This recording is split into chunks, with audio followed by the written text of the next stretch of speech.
O funk paulista, um ritmo que pulsa nas veias de São Paulo, é mais do que música, é um movimento cultural vibrante, uma voz poderosa para as periferias e um palco para a realização de sonhos.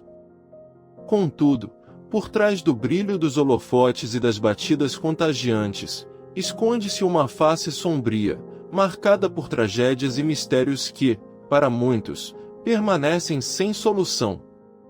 Esta análise propõe uma imersão nas profundezas de um iceberg sombrio, onde cada camada revela uma história mais complexa e enigmática que a anterior. Então vamos para o iceberg. Camada superfície brilhante. Número 1.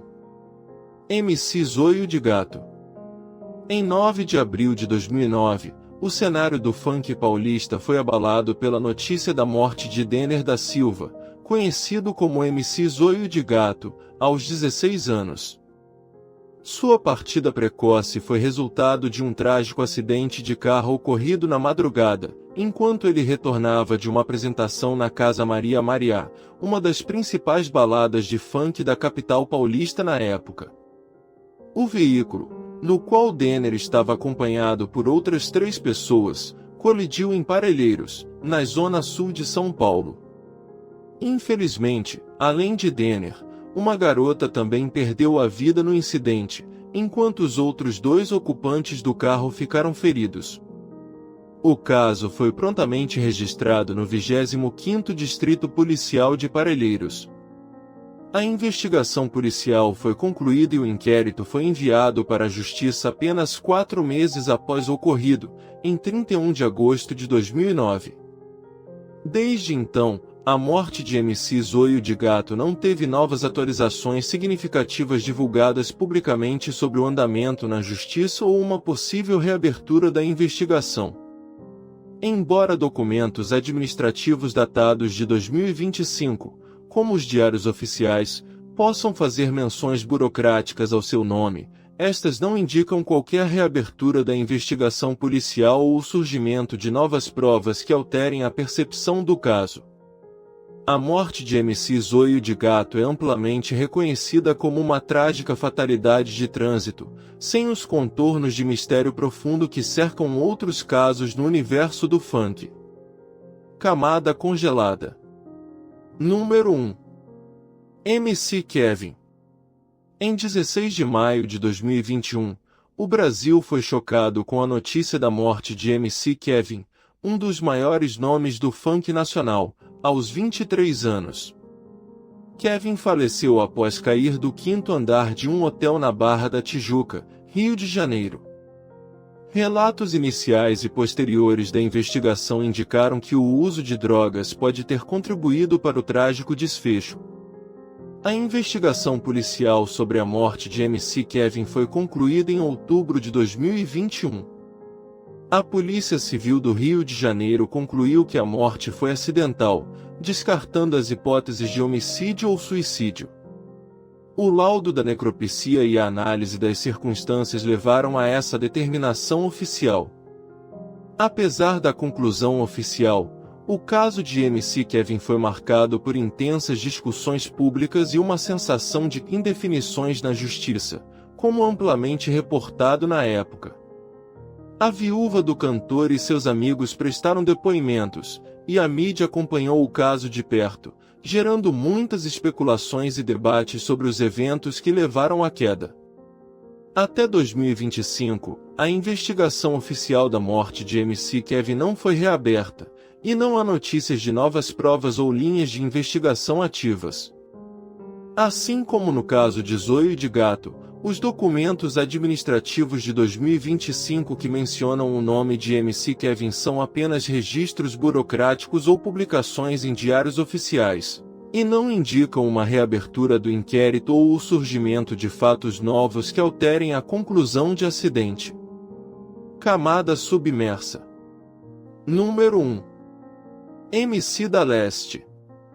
Em 6 de julho de 2013, o mundo do funk foi novamente abalado por um crime que transcendeu o mistério e se tornou um espetáculo de horror filmado.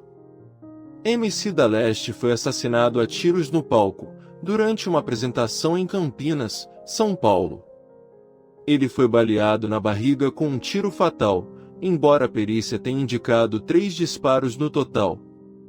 O momento exato em que foi atingido foi registrado em vídeo por uma pessoa na plateia, tornando-se uma imagem perturbadora e icônica do crime. Seu óbito foi confirmado na madrugada seguinte, em 7 de julho de 2013. A investigação começou imediatamente, com testemunhas sendo ouvidas pela Divisão de Homicídios da Delegacia de Investigações Gerais. Os disparos partiram de um terreno baldio, localizado a cerca de 30 a 40 metros de distância do palco. A perita Cavani Matias afirmou que o atirador era habilidoso e que o ataque foi direcionado unicamente a da leste, sugerindo premeditação. A principal linha de investigação apontava para a vingança, possivelmente relacionada a agressões cometidas por seguranças do cantor em shows anteriores. A polícia chegou a procurar um Gol vermelho, supostamente usado na fuga. Apesar dos esforços, a investigação foi oficialmente encerrada pela Polícia Civil em 2016, sem identificar o assassino. A investigação foi cercada de controvérsias. O perito Ricardo Molina de Figueiredo criticou os métodos da polícia, como o uso de barbante para determinar a trajetória da bala e a falta de isolamento da área do crime.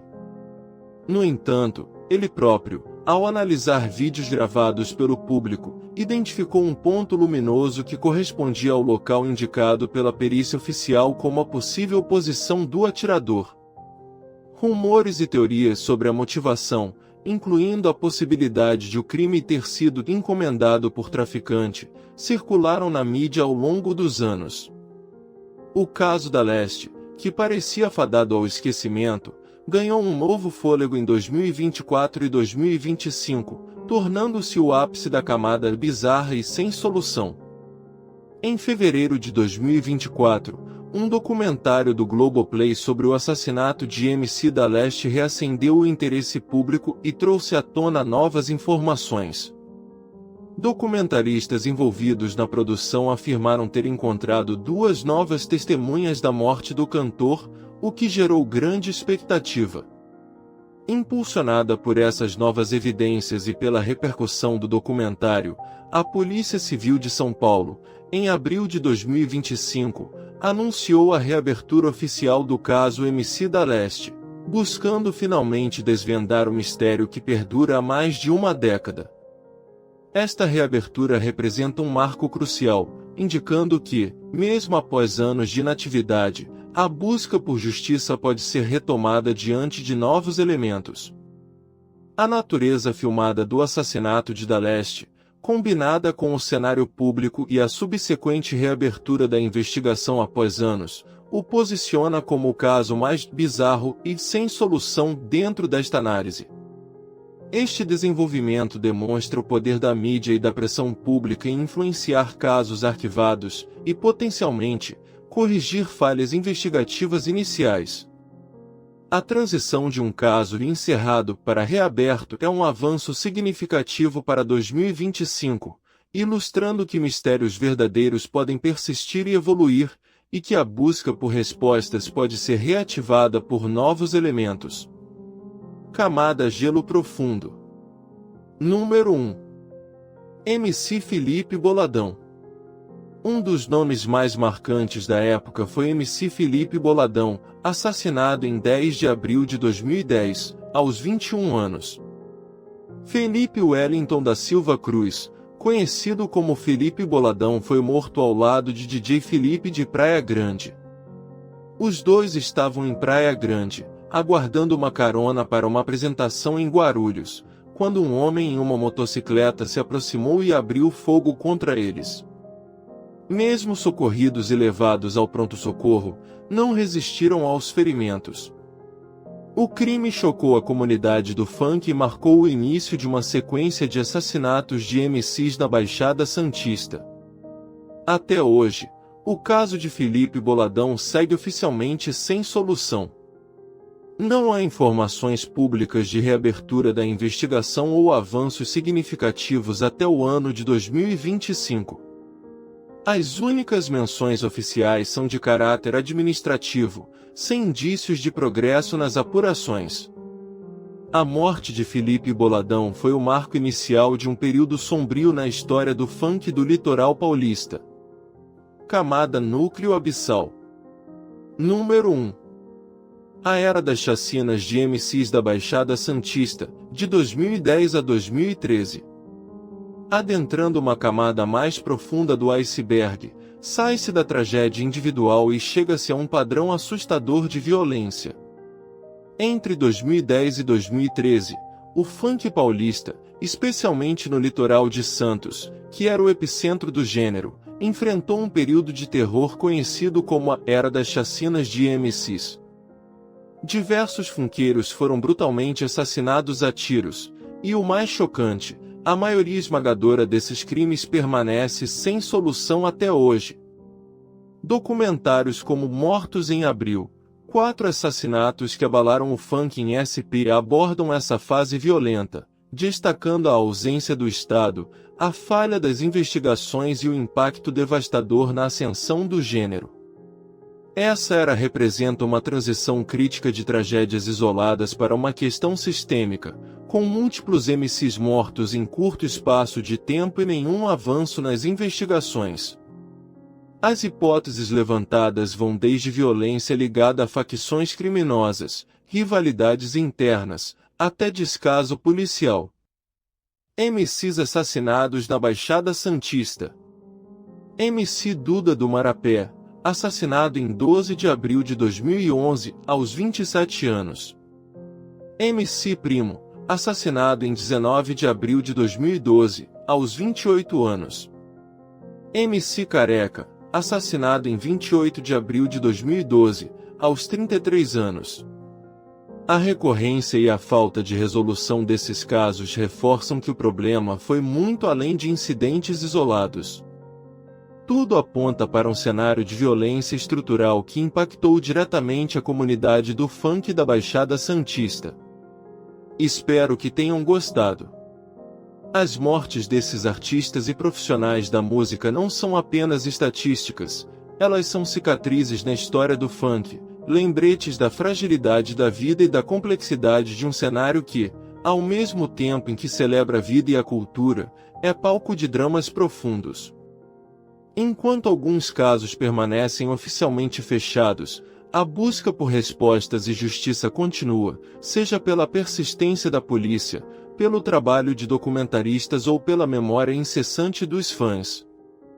O iceberg do funk paulista ainda guarda segredos, mas cada história contada nos aproxima um pouco mais da verdade. Que a música continue a ecoar, e que a justiça, um dia, prevaleça. E é isso, pessoal.